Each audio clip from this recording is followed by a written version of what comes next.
I plan to speak soon with President Trump about how to counter the threat of the Iranian regime, which calls for Israel's destruction. But it struck me recently that I've spoken a lot about the Iranian regime and not enough about the Iranian people, or for that matter, to the Iranian people.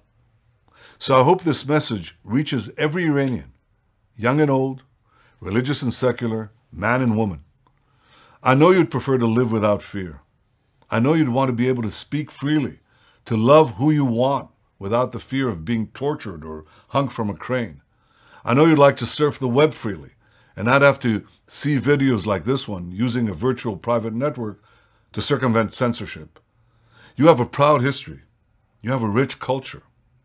Tragically, you're shackled by a theocratic tyranny.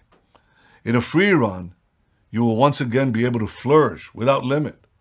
But today, a cruel regime is trying to keep you down. I'll never forget the images of brave young students hungry for change, gunned down in the streets of Tehran in 2009. And I'll never forget beautiful Neda Sultan gasping for her last breath on that sidewalk.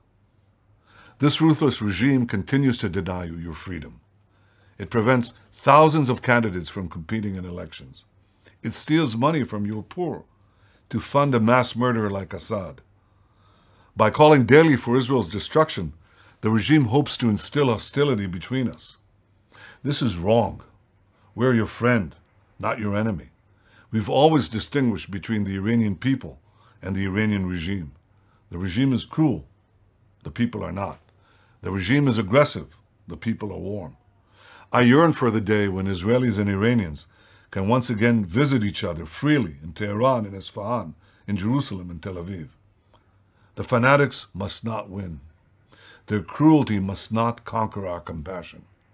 Our two peoples can work together for a more peaceful and hopeful future for both of us. We must defeat terror and tyranny, and we must ensure that freedom and friendship win the day.